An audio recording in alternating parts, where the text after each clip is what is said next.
right, good evening, everybody. It's either late at night or very early in the morning in the other part of the world. Christy the Slasher Dude. Hoping everyone's having a good evening.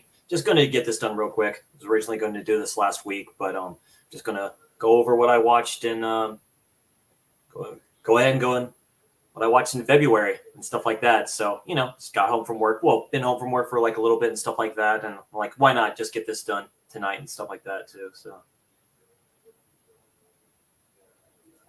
Hey, Sean, what's going on, my man? Yeah, thanks for coming in, saying hi. Appreciate that. Cool, awesome. Thank you, my man. I appreciate it. Yeah, it should be a great day tomorrow. Should be fun. Always fun hanging out with you, you blokes over there in Philly and stuff like that too. Yeah, just going over what I watched in what I watched in February. It's a pretty good lineup of stuff that I watched and stuff like that too. So some stuff I have on Letterboxd that I don't own, and then just be going down to that. So we'll get down to the nitty gritty here. So I'll just go ahead and start. Go ahead and start with I think I watched this a second, but I'll start off what I watched that I own here physical wise, and then I'll go what I don't own and stuff like that. One I do own, but I couldn't find at the moment. So just go ahead and start with The Last Exorcism. Very good found footage film. Co-produced or under Eli Roth's. It's directed by Daniel Stamm, and but Eli Roth basically presents this. Yeah, so Eli Roth presented another film called The Sacrament that I like a lot too. It's a found footage film. This is a fun one. It's a good one. It's a very good one. I'd say it's up there with found footage. It's not my favorite, so it's probably in the top 20 found footage films. I like it a lot. One of these days I'll do my top 10 found footage films that I love. But yeah, it's a fun one. It stars let's see. Quite a few good heavy hitters and stuff like that. Basically just quick synopsis on it. Follows a wannabe pastor, you can say, who does exorcisms. His father is an exorcist. There's a cool scene where he talks to his dad. Like this film crew is following him around as he does this stuff too. Great actor who plays him and stuff like that. It's an all in all good found footage film. I like it a lot. It's a little slow paced if you like that. And yeah, the woman that does this, the actress, she can actually do this. So it's really cool. So I liked it a lot. So yeah, that's The Last Exorcism. Highly recommend if you haven't seen it, see it. And it is Lionsgate too. Who knows? One of these days we'll get a steelbook. Hey, Russ, aka Texas. Thanks for joining, my friend. Appreciate it. I know it's late. Brad, what's going on, my brother? Always good to see you, aka The Dealer, aka Calm the Hell Down. Part of the group, man. Part of the group of sick people. Next up is Whodunit, aka Island of the Dead. It's a cool slasher. This is Vinegar Syndrome release. 7 people are dead, and you're next. This is kind of confusing. Like this is kind of a trick.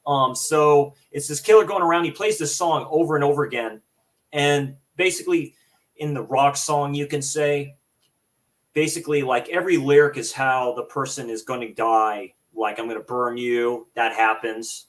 There's a cool pool death scene in here I like a lot. So it's a fun slasher. I like it a lot.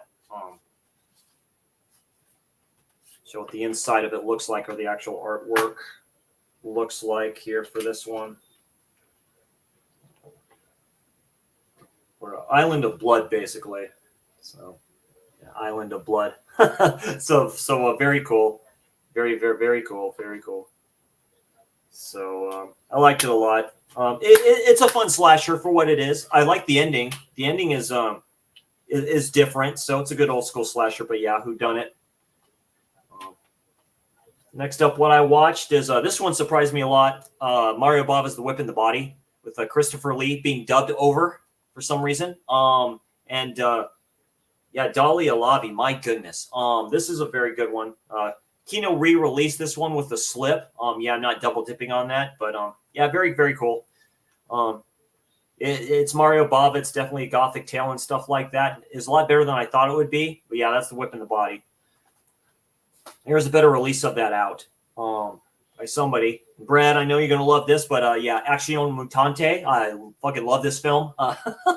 Love this film. Love this director. Holy shit. what can be said that hasn't been said about this film? So yeah, it's this group of special people, you can say, with certain abilities, led by, you can kind of see it, led by this dude right here. There's some great, funny, awesome shit in here. It's a great film. If you haven't checked it out, definitely check it out. That's actually on Mutante. Got this on Severin's last sale, like last year. $25 for a 4K. Why not? Yeah, it's a great film. I can watch this over and over again, so it's great stuff. Action Mutante. Killer reserved 9 seats. Very good giallo from.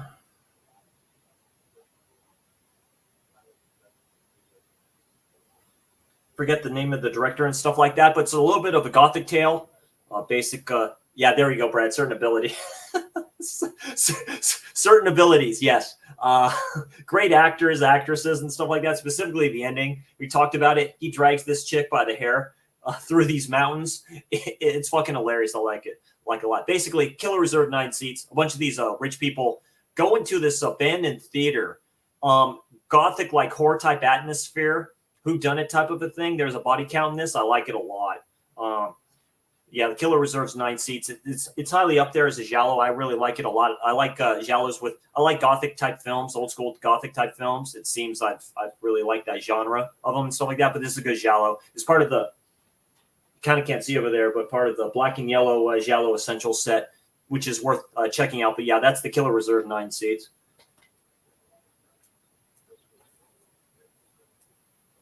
Next up, I'm going whatever order, it doesn't matter. Valentine. Yeah, I was glad I checked this out. This is an awesome slasher. Awesome slasher on Valentine's Day. Katherine Heigl's in it for like a second. And of course you have Denise Richards. Oh my goodness, she's awesome in everything she does. That's all I'm going to say about that. A killer going around just taking out these people in this Cupid mask. What can you ask for in a slasher? And I like the ending for this a lot. That's Valentine. Good release by Scream Factory. Another Mario Bava movie. I'm surprised these surprise me as being as good as they are. But Hatchet for the Honeymoon.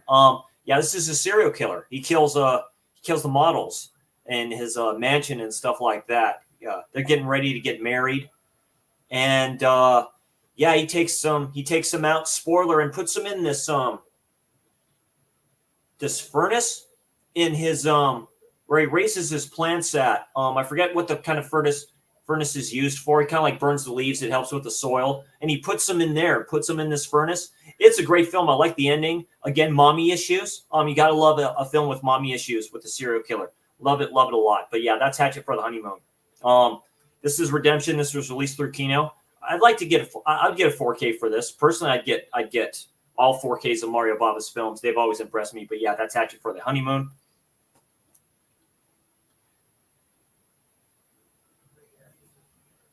Hey, Mr. Ninja, what's going on? Jason, hope you're doing good. He's up for a horror YouTuber of the month for April. I put Dirk's link in the info bar. He's one of the people up there. Him and Keith, aka Goraphobe and stuff like that. Just go vote, man. He does awesome content. Loved his review on the stuff. I definitely got to check that out. Okay, I'm going to share the screen here real quick. And let's see, we went through that. This one right here.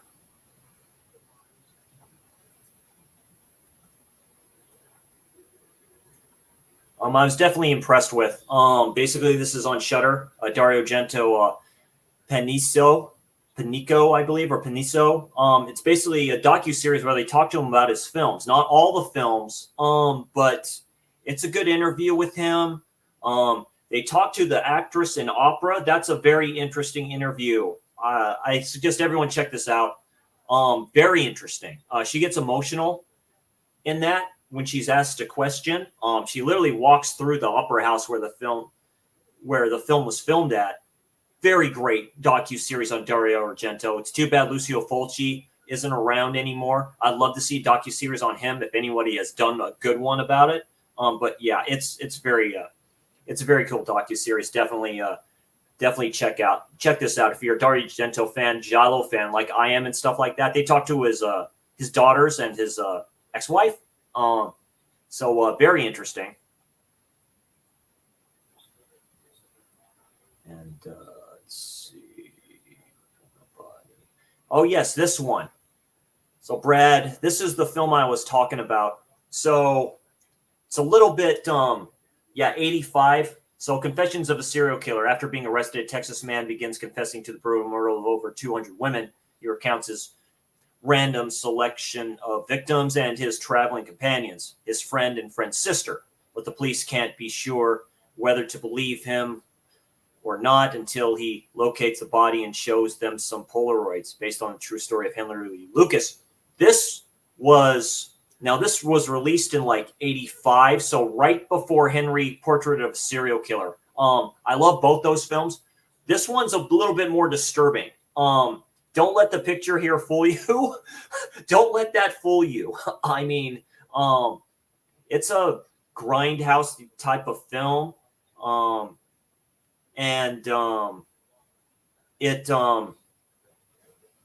I know Unearthed Films is releasing this. I would highly recommend it. I dig serial killer films. I'm sick like that. It's very good. It is basically Henry Lee Lucas. This film is more brutal to me. I like this a little bit more than Confessions of a Serial Killer. Even though I love Confessions of a Serial Killer, I don't know. There's something about Confessions of a Serial Killer. This one right here. It's just really, really good. I like it a lot. If you like that, I'm glad that Unearthed Films is releasing it. It's definitely a must-watch. It is on Tubi, by the way, if anybody's interested in it. Very good, gritty film. I like it a lot. The guy who plays Henry, you can say he doesn't call himself that, is, I believe, I don't think it's the director. So, yeah, Robert A. Burns. So it's really, it's a really good one. So I like it a lot. Let's see.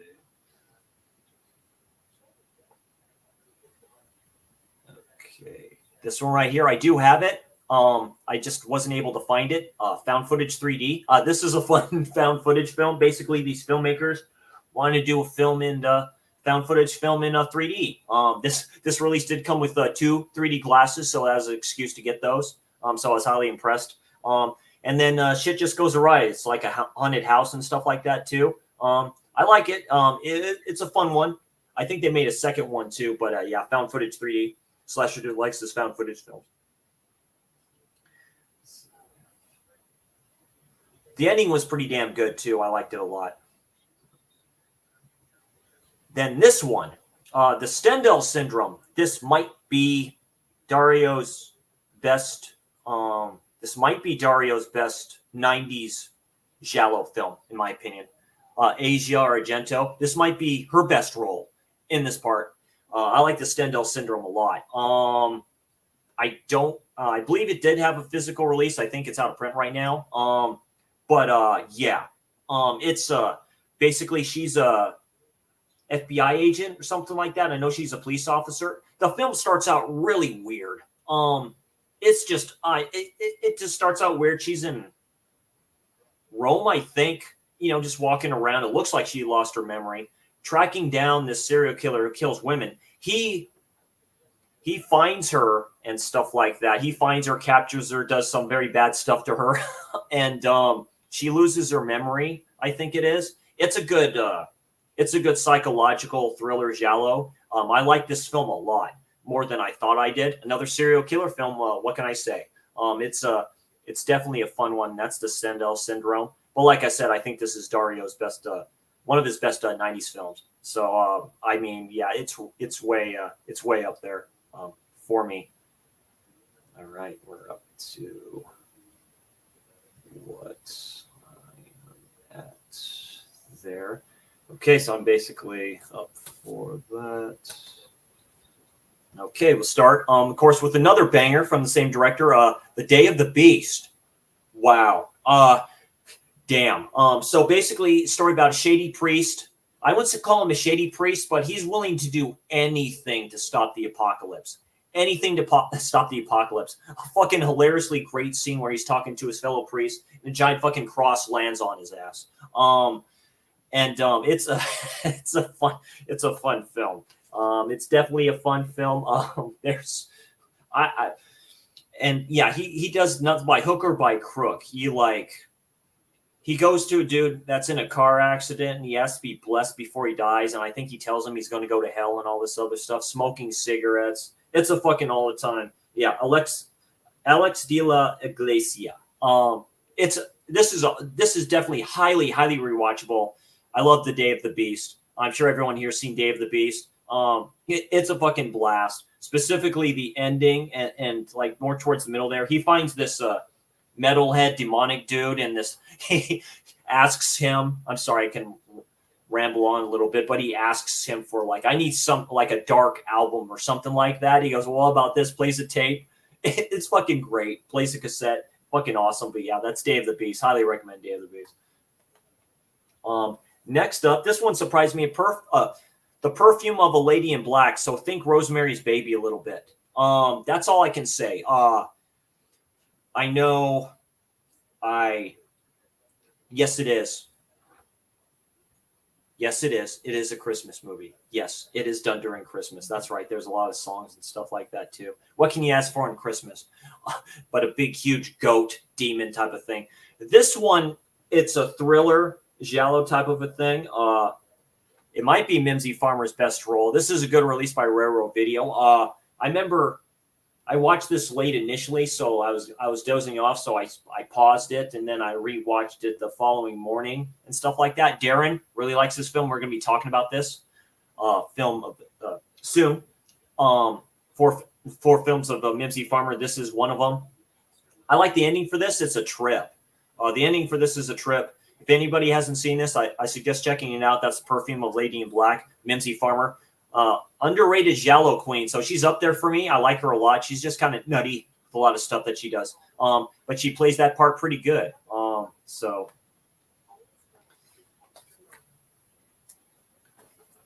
then we come to this one. Megan is Missing. Most disturbing found footage film I've ever seen. It's a slow burn. The two actresses that play like 16-year-olds, maybe younger, 15. Dude, they play this to a point. Basically, Megan is one of them, and then her friend, forget her friend's name, Amy. So they're friends. They talk through the internet, through their phones and stuff like that. They're friends. And, they talk about all kinds of stuff. Just what they talk about is disturbing in general, considering the age that they're supposed to be. Basically, the lead actress, or that you see in here, Megan, she goes missing. Then Amy goes missing later, and they go through the events of who has her and all this other stuff. And the most disturbing shit I have ever seen. There's assault in this that is very, very disturbing here. It's almost, you can't make films like this. You just can't do it. This was originally released in 2001, I think. 2011. This is top tier found footage for me. It's very dark. It is a slow burn, but some shit fucking freaked me out. There's a party that goes on in here with a pedophile older motherfucker that's at this party with all these youngins that shouldn't fucking be there. But yeah, it's like what Brad says there in the chat. It's a very dark. I suggest if you have the stomach for it, watch it. It also has great special feature from I forget his name. Mark Klass, I believe. Yeah. And talks about the abduction of his daughter and what happened with that. And yeah. But if you like dark, twisted shit, definitely check this out. It's fucking disturbing as hell. I really like it. That's Megan is Missing. This was a great release by Lionsgate.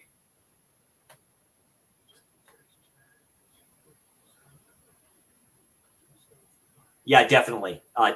Like I say, the party scene is worth watching that alone. Fucking disturbing as fuck. You just want to go through the screen, in my opinion. And I'm not even a father. I have no kids or anything like that. But just go through there and just beat the fuck out of these pieces of shit people on these kids. Swear to God. Next up, of course, something more lighthearted here. That's Eli Roth's Thanksgiving. Yeah, it's a slasher. It's fucking awesome. John Carver going around killing people on Thanksgiving. The opening of this is fucking great. Just think kind of like the opening to Krampus a little bit, except it's Thanksgiving. The store opens up on Thanksgiving with all these sales. So it's a huge mob. People die. I love the reveal of the killer in this. Spoiler, I'm not going to spoil it for you. That was a good twist. I kind of didn't see it, but kind of did a little bit. I thought maybe it was somebody else. Eli Roth voices this character a little bit. I could tell it was him. A little bit of Saw in there with the scene that this killer does. I hope we get more. This is it. I watched Sick before I watched this one.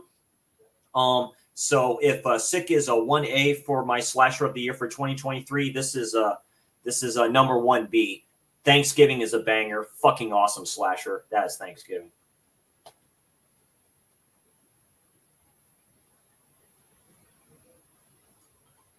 Hey, man, thanks for coming in and saying hi. I know it's kind of late for you tonight and stuff like that. Hope you're doing good there, beautiful.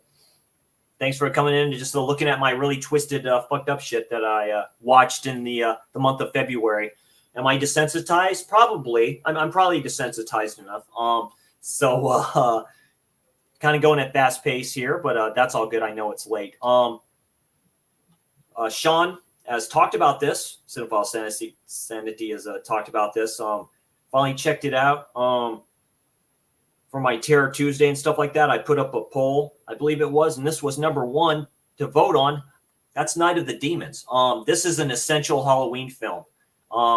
Like it says, Angela's having a party. Jason and Freddy are too scared to come, but you have a hell of a time. A great film, great soundtrack. Fucking love it a lot. It's just a great film. Basically, it's a possession film, almost like Evil Dead a little bit. It's a haunted house. They do this seance thing. That's what she does. She decides to do a seance, and she's beautiful and sexy as hell in this. It's really good. It's a fun demonic slasher. I like it a lot. Good makeup effects, great soundtrack. Like I said, the one of the characters in here is a little bitch, but that's okay. He can be that. It's okay. Night of the Demons, essential Halloween watching, in my opinion. It's a great film. This is a great transfer from Scream Factory. So they did a great job on this, in my opinion. I know Sean has mentioned and stuff like that the audio is a little messed up. It is.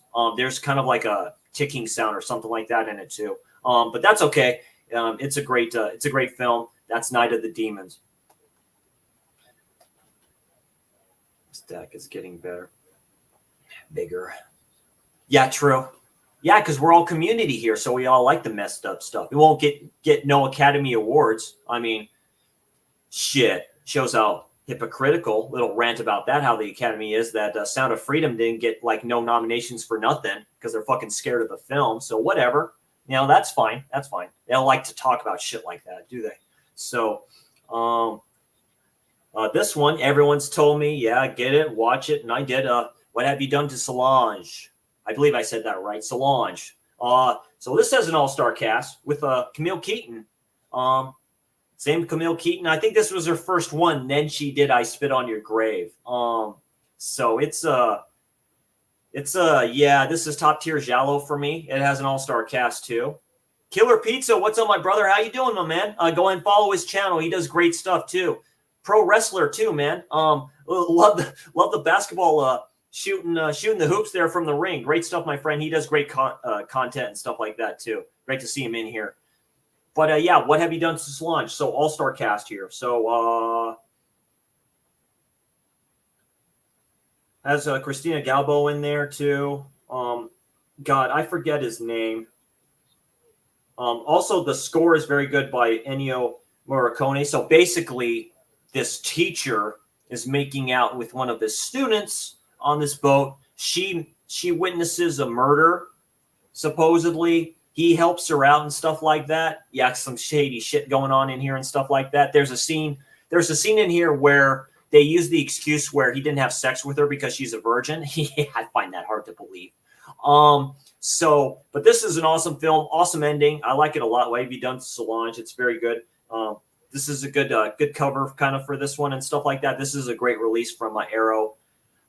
Like I said, I've kind of said, and people have raved about this too. And this is part of the Schoolgirls in Peril trilogy. So I'm missing and haven't watched the last one, which is called Red Rings of Fear, I think, which is supposed to be the weakest out of them all, but because that was done after he died, so you can kind of see, and it has the same actor that plays in this one too, in that one. But nonetheless, you want to watch a good giallo, this is it. What have you done to Solange? I highly recommend this. I'm so happy I have this release and so happy I watched this. This is top tier giallo, definitely. Another drink my water first here.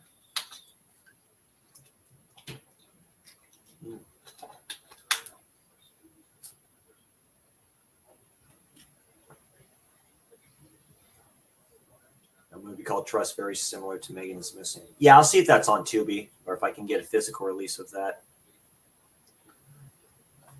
Sounds interesting.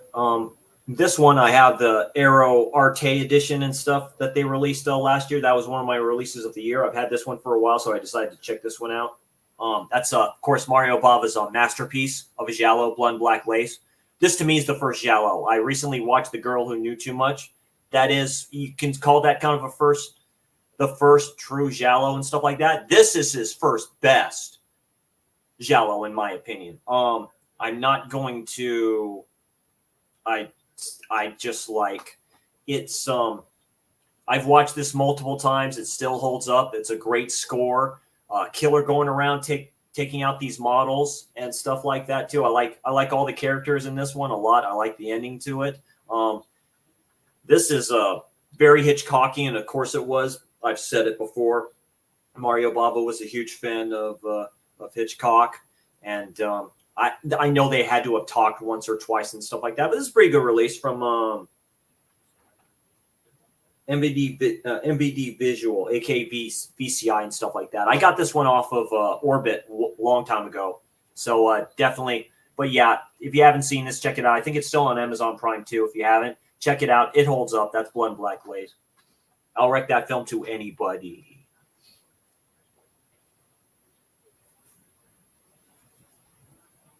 I haven't seen that in a while. Yeah, me too. The best newer Scooby-Doo film I ever saw was Scooby-Doo on Zombie Island. I really liked Scooby-Doo on Zombie Island. I like the animation style for that a lot. It's very good.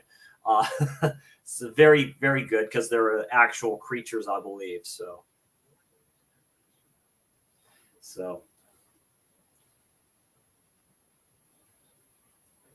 Yeah, all good, man. I just always appreciate the love and all that stuff too. And all the greatness. I like your picture too there. That's pretty good for what it is. Finally, just watch this one. I guess Sean's going to do a watch along of it on his channel, House of the Edge of the Park. I love this film a lot. This to me is Deodato's best film. This is my favorite film from him. I love House at the Edge of the Park. They're a great release. But the late great David Hess, he is so fucking good in this. It's not what you think it is. It kind of is, but it kind of isn't. That's all I'm going to say. And that opening shot right here, yeah. I did not see the ending coming at all. It also has the dude that played in Cannibal Ferox. But it's an all-star kind of cast of people like that. It's a very good film I've talked about before. And this was a great release from Synapse and stuff. Or not Synapse. Shit. What am I talking about? Severin. Got the right S, wrong name. But yeah, the late great David Hess and stuff like that. This also has the documentary Deodato Holocaust where they talk to him. This basically, to Brad's point, he is between this and Last House. I do like Last House, but there's comedy in Last House. There's no comedy in this. He's better in this. Hot take. He's better than this than he is in Last House. That's just my honest to God opinion. It's a very good film. Very good. I like the ending a lot. But yeah, that's House at the Edge of the Park.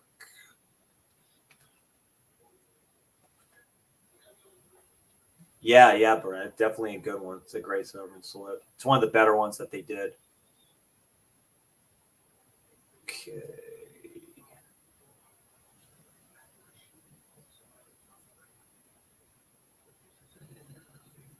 Let's see here.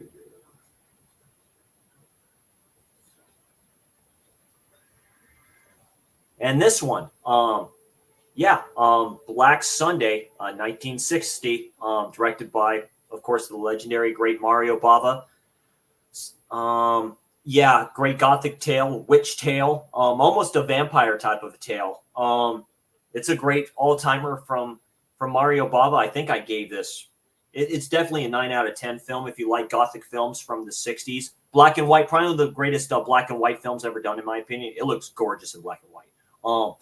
Haven't seen this? Check it out. It's a great gothic tale done very good. It's you kind of can't get better with this release. So it's done very well. Yeah, they don't have a lot on it, but it's a great film. God, for some reason I'm drawing a blank on names on who played her, but very good stuff there from Mario Bava, the great Mario Bava. Horror in the High Desert. This was a good one. Independent found footage film done in 2021. So right in the height of the pandemic. This is on Tubi. They have this one and the second one. I know they recently done a third one. This is a very slow burn. So basically talks about, they kind of go like true crime type of a stuff. It's a very it's a fun one. So I really like Horror in the High Desert and stuff like that. This adventurous person disappears and they talk to his sister. And this was done during the pandemic, so everyone is kind of separated, so no one did the same scene together. And it just shows his last kind of stuff where he goes and finds this house right here that you kind of see there at the start. It's like this house there. It's this creepy dude. And it's like really, really good. Specifically, the ending of this and stuff like that. There's some creature type of thing following him. So he has all the night type thing part of the camera and stuff like that. So the creature doesn't see him. I'll just say it like that. I like the ending. It's very good. Like I said, it has that true crime type of a thing, like production crew kind of did it. So it's a good independent found footage film. I need to watch the second one. I heard the second one is pretty good too. So, it's supposed to be pretty good. But yeah, that's Horror in the High Desert. Good. Like I say, good actors and stuff like that too, and a good independent found footage film. If it's good, definitely check it out. Yeah, I was talking to Darren about this. It happened to be on Tubi, but Roman Polanski's Repulsion. I fucking love this film, dude. Are you kidding me? It's this woman who's oh look, we have another switchblade razor here. That's a good fucking cover there. It's this woman who's like a, what is it, a cosmetologist,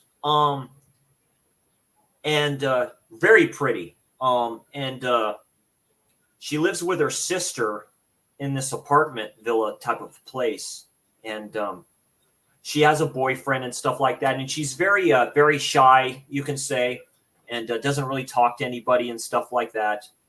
This dude who sees her kind of tracking her a little bit, stalking her, you can say, wants to ask her out or just do something with her. She refuses him outright. And the sister goes with the boyfriend on like a trip to Paris, I believe. And that's where the psychological shit starts. Just all this shit happens in her mind. And it's just so real. It's so good. It's a psychological thriller. It's done very good. Specifically, the ending, I like it a lot. Something only a Roman Polanski could do. I don't care what you think about him as a person. He's one of the greatest directors of all time. This is one of his best right here. If you haven't seen Repulsion, check it out. This is, again, on Tubi. I saw it on. It's a great black and white film, too. God, really just trippy scenes in there. Basically, it's a descent into madness for her character. So I like it a lot. That's Repulsion. 65. These films are ahead of its time. It's crazy. Yeah, it's his first English language film. Yeah, beautiful young manicurist. There we go. Carol suffers from androphobia, feel of interaction with men. Okay, well that kind of explains it. There's a scene where the dude goes to her house or goes to the place and stuff like that too. The walls start cracking. It's a great, it's a great film. Let's see. Fireworks. I talked about this one. There's an anime drama that I watched. That's part of the Geeky with me, Caveman, and John Doe Juggalo, aka Jeffrey. Guy Get Better. He recently contacted us. He was still kind of in the hospital. He wasn't feeling too hot, so he's getting better, and then he'll be back, and we'll be all good. Get better, Guy, man. You're one of my brothers, my man. Can't do the Geeky without you a lot. So, but this is a really good drama. Anime drama mixed in with sci-fi. I like it a lot. I've explained it. Anybody can watch this film. This is meant for kids too and stuff like that. It has good overtones to it and stuff like that. But that's Fireworks. I highly recommend that film. And then, oh yes. So we're up to that right now. We'll get to the last one in a second. But yeah, that's Fighting Back with Tom Skerritt, done by the same people who did Death Wish. Felt like a TV movie, but it's a good, fun one. Vigilantism. Basically, Tom Skerritt's the guy who runs this restaurant. His wife is pregnant, and with I forget what child she's pregnant with, because I think they have two other children, I think, or one other child, and the grandparents move out of this Philadelphia area. Sean knows about that area quite a lot.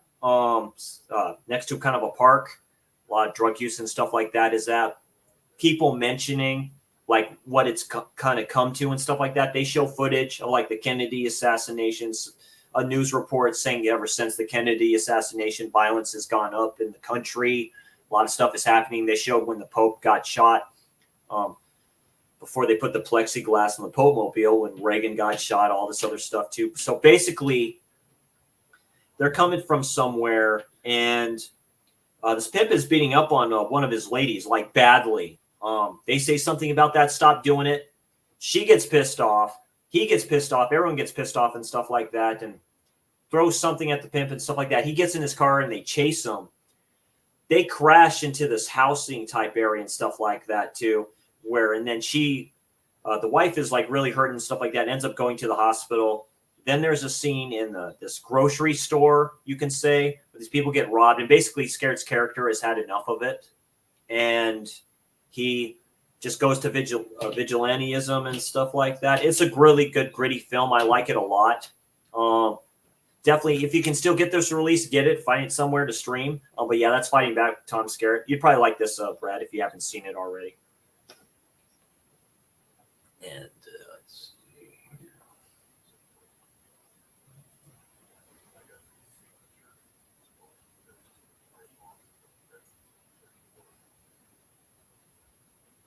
And then to a really fun one, Demons.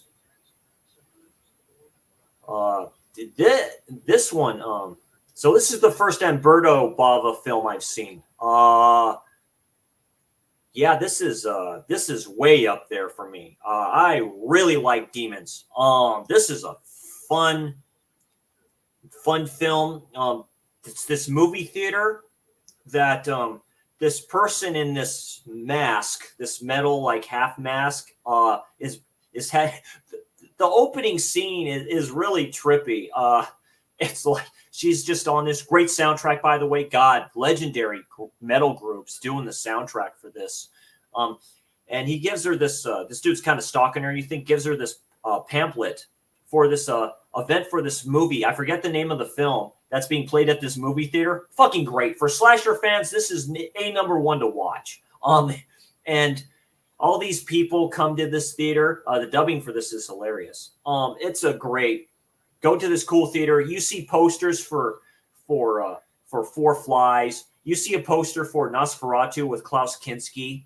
You see there's a motorcycle in here with with a mannequin on it, I think. Or no, it's a motorcycle with a samurai sword. And that comes into play later. The sword does. And basically this, and then the, one of the people that works at the theater, she looks very familiar, but I can't put my finger on what else she was in. But one of the valets, excuse me. And she, they're playing the film and stuff like that too. And a lot of this stuff is happening. It's almost like a summoning. And one of the women get possessed by this demonic thing. And then it's almost like a zombie type of a thing. They start ripping people apart. A dude gets hanged. All this crazy, great shit starts happening. And it's a great film, great soundtrack. I like the ending to this a lot. And yeah, what Jason is saying here. Yeah, why is there a motorcycle in the foyer? Why is there a helicopter? Yeah, there's a scene where the helicopter kind of crashes in the thing. The actor and actresses, like all great acting in this one too. It's just a fun one. I know the second one takes place in an apartment with a very young Asia Argento. So it's like, but yeah, definitely.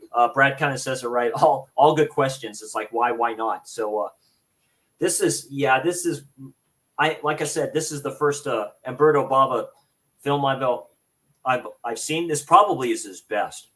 It probably is. But yeah, it's a fun one. I love Demons a lot.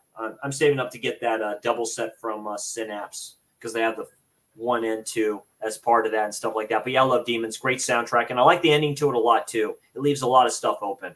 So definitely that's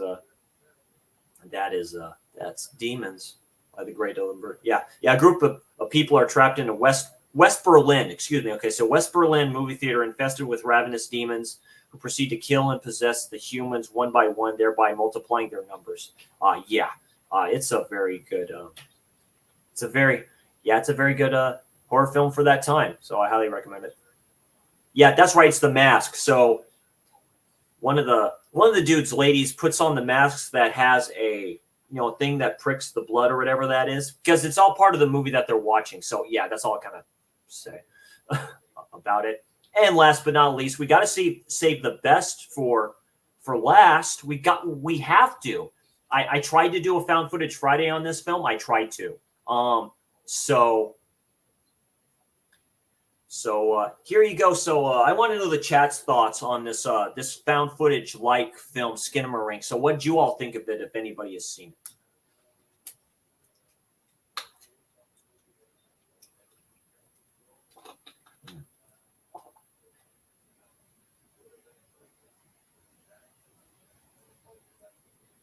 Hey, Jeff, it's good to see you. I should double pack, though. I'm definitely going to watch it now. Yeah, dude, nice. I'm jealous. Yeah, definitely good. Okay, so Skinamarink is it starts out on what I basically have in back of me right here, Stainmaster carpet. I forget the year. It's early 90s. Basically, a lot of the camera work is done on the fucking carpet. So they, yes. Yeah, Jeff. I mean, if you have Shudder, just get Shudder. It's on there. If you kind of want to watch this stuff, that's why I still have Shudder and stuff like that. Like I say, a lot of stuff I'm watching on streaming or what I can watch for free, basically, or what I have for subscriptions. So that's what I'm starting to do. If I watch and I buy it, I fell asleep like halfway through this. So basically, I think the parents are divorced, and you can hear them talking, but it's all muffled. They dropped the brother and sister off that are actually, I think they're brother and sister in real life, or one of them has the same last name as the father that plays in here. Drops them off to the dad, and then I think he all puts him to bed or something like that, and then windows start disappearing. So basically, that's the plot. So the two siblings are left alone in this house with no doors or windows. It has a Lovecraftian feel to it. There's a scene where they show the house and it's like in this void. So kind of like a void type of a feeling. There's like some cheap jump scares that, like, I watch this in the dark. Of course I am. I watch a lot of found footage films with lights out, I mean, God, that's just how they're meant to be seen. And so they legitimately scared the crap out of me because it's like, just noises, though, you know what I mean? So that's why I call them cheap jump scares. But This is probably the worst found footage film I've ever seen. I don't know if you can even call it that. Alan kind of said it best. I think he did. He said he's been pretty cruel with a lot of stuff, but I agree with that. Yeah, pretty much they're man. Yeah, it's a man type of a. Like I say, it's like I couldn't call it found footage either. That's why I say it's found footage, because it's like I don't know if it's done in the view of the entity that's in the house. So I'll just say that. I do like the fact that it's different. I did say that on my review on Letterboxd about it. I believe it's. I appreciate the director for trying something different, right? Is The Outwaters better than this? Yes. The Outwaters is better than this. It's just, if you've ever seen The Outwaters, watch that instead of this. Because at least with The Outwaters, I didn't know that there was a Lovecraftian type thing to that. I kind of thought it was cosmic horror. This is a little bit more cosmic horror to me, but I suggest The Outwaters a little bit more. So yeah, but that's Skinamarink. That was the last film. Definitely Lace. So yeah. So it's if I ever watch this film, I'll probably watch it again when I'm high. That's all I'm gonna kind of say about that film. So yeah, that was the last one. That was a Skinamarink. So that's everything. Yeah, that's everything I watched in February. So not too much of stuff, but it worked out okay. Yeah, man, loves Skinamarink as much as Juno loves Halloween Ends. I did see the other extended trailer for the new Omen film. I'm not impressed. Yeah, I'm not impressed. They basically spoil the film for what it is. So just another film that wants to shit more on the Catholic Church, blah, blah, blah. I've heard that before. There is one coming out that I probably want to see a little bit more that Neon Films is doing called Immaculate. That looks a little bit better, but YouTube's been sponsoring the hell out of that film. But of course, through my algorithm and stuff, that's what's going to show. So that looks a little bit more interesting. So Immaculate looks to be about a nun with the church who seems to get impregnated. And it's just, I'm kind of interested on how they do that. So that can really do it. True. That's why, it's a disclaimer not to watch trailers, specifically like Red Band ones, unless you just say, yeah, I'm just going to see the film. But basically the extended trailer that they showed of The Omen, it's definitely spoiled of what they're doing, in my opinion. And I'm not feeling it anyway. I don't like the overtones of the film. So, it is what it is. Who knows? Maybe it's good and stuff like that. But I'm starting to get on that train with everybody else where I'm not feeling remakes. I mean, why do it? I mean, you get some gems like Friday the 13th, 2009. You get Last House on the Left, which I really like as a remake. The Hills Have Eyes. You just have the right people do it, right? And the way Hollywood is, is nowadays. It looks to be that Hollywood has been woke. Excuse me for saying kind of woken up a little bit with the Oscars and stuff like that, because the Oscars, for what I saw, was pretty tame for what they were doing. So there's definitely maybe they're finally taking the Academy to task, or taking Hollywood to task. And what the hell is up with Al Pacino being there? He was stumbling over his words. Yeah, love him, great actor. He did some great films. It's time for him to retire and go away. I hate to say that. Doesn't he have a kid now anyway? Another one. So it's just some interesting stuff. I'm disappointed that Sound of Freedom didn't get at least a nod for anything like that, but they're afraid to talk about that film. I've talked about that before. And again, I'll go on my rant a little bit that Ridley Scott hasn't won a damn thing since, and I mean, he's had a bunch of films nominated, but he can't seem to win Best Director. It's like ridiculous. So I heard Napoleon wasn't that good, but it's like, just give him something, but you all won't give him anything, will you? So it's like, give me a break. So, but yeah, anyway, that's everything I watched in everything I watched in February. And when we're almost halfway into March, it's ridiculous. Yeah, they're more bad remakes than good. That's very true, and stuff like that too. And I still have my Kill Her Goat sealed over there that I got from a horror pack a few months back. I haven't opened that yet, and I haven't watched that yet. So should I do that? Should I open up that masterpiece of a slasher film with Kane Hodder in it and watch that? It's like, so it's it's all good. But yeah, all great films. Basically, what Jason said, all great films that that I watched in February. So a little bit of the stack here, what I watched in February.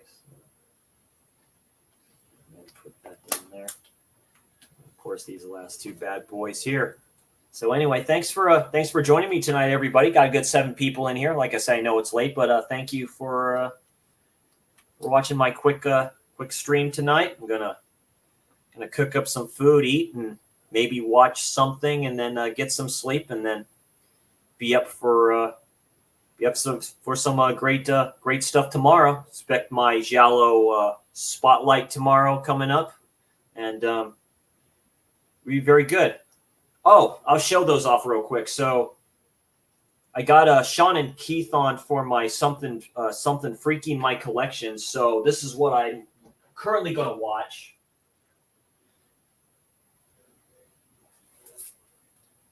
Also for the geeky, since Jeff is in here. So this is what I plan to watch. So I plan to watch Rabid. Yes, I've never seen Rabid before. This is David Cronenberg's Rabid. This got picked from the Something Freaky, the double set, Visiting Hours and Bad Dreams. I'm watching that. Brad, you'll like this one. Got picked to watch this one, Grave Robbers. I can't say that correctly. I know Vinicio loves this film. And then for the geeky, got to watch Howard the Duck. Yes. Dune.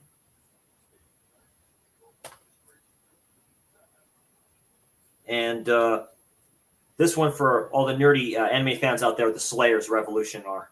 So that's what I plan to watch, the freaky and the geeky. So I already watched one of them. I already watched I watched Eyeball, but when I do the freaky, I'll give my review and thoughts on that. Yeah, I'll say this: Eyeball might be Lindsay's best. Might be. I have that box set from him. He did with Carol Baker. But Eyeball's a fucking fun giallo slasher film, so I like it a lot, and I like the look of the killer. So yeah, there you go. Yeah, hopefully I will. So I love David Cronenberg. I love his son too. I love Brandon Cronenberg a lot. I still need to watch. That may be some film from him. Some films from him may be put in the stacks for the future Something Freaky in the Collection episodes. So anyway, thank you all for hanging out, everybody. I'll go ahead and get you all out of here. Y'all enjoy the rest of the evening or / morning into the day, and y'all get some sleep. And yeah, Slasher Dude is blessed, and you all take care, man. Y'all are awesome, and love the support and everything else like that. Go vote. Go vote on Dirk's channel. I put the link in the info bar for the nominees for Horror YouTuber of the Month. Go vote, man. I mean, Jason is in here. Go, you vote for him if you want. Keith is on that list too. Flesh Wound Features is on there too. Those dudes are awesome. So yeah, check them all out. You all have a good evening, and yeah, I will see you all next time.